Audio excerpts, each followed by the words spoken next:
Ah. Exodus chapter 28. Have Aaron your brother brought to you from among the Israelites along with his sons, Nadab and Abihu, Eleazar and Ithamar, so they may serve me as priests. Make sacred garments for your brother Aaron to give him dignity and honor. Tell all the skilled workers to whom I have given wisdom in such matters that they ought to make garments for Aaron for his consecration, so he may serve me as priest. These are the garments they are to make: a breastpiece, a neckpart, a robe with woven tunic, a turban, and a sash.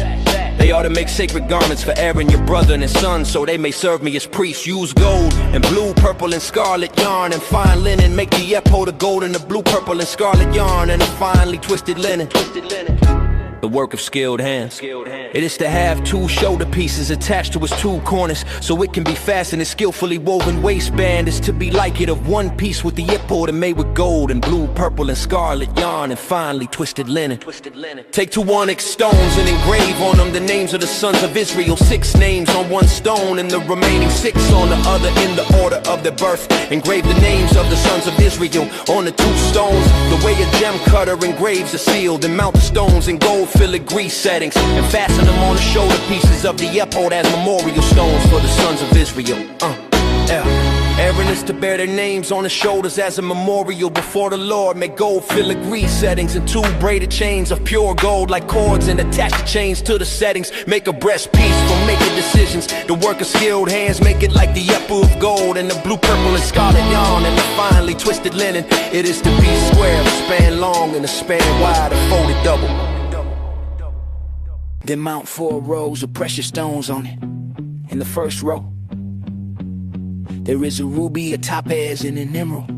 In the second row, a turquoise, a sapphire, and a diamond. In the third row, a jacinth, an agate, and an amethyst. In the fourth row, a beryl, an onyx, and a jasper. Mount them in gold filigree settings.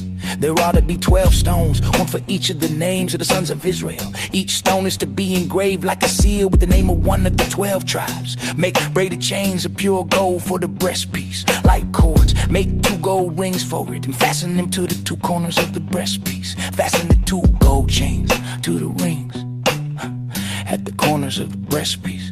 Then fasten the other ends of the chains to the 2 settings and attach them to the shoulder pieces of the ephod at the front. Make 2 gold rings and attach them to the other 2 corners of the breastpiece on the inside edge next to the ephod. Make 2 more gold rings and attach them to the bottom of the shoulder pieces on the front of the ephod, close to the seam just above the waistband. The rings of the breastpiece ought to be tied to the rings of the ephod with blue cord, so that the breastpiece is held securely to the ephod and does not swing out of place. So Aaron shall bear the names of the sons of Israel in the breastpiece of decision over his heart when he enters the holy place as a continual memorial before the Lord.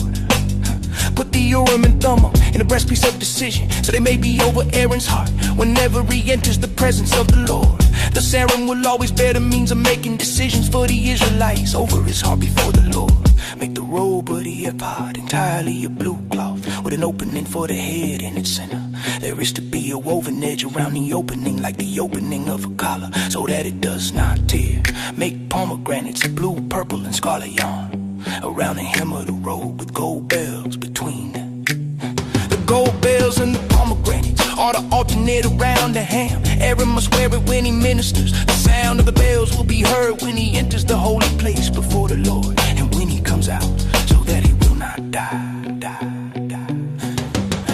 Make a plate of pure gold and engrave on it is on a seal. Holy to the Lord. Fasten it on the turban with a blue cord, so it is on the front of the turban. And it will be on Aaron's forehead, and he will bear the guilt involved in the sacred gifts the Israelites consecrate. Whatever the gifts may be, it will be on Aaron's forehead continually, so that they will be acceptable before the Lord.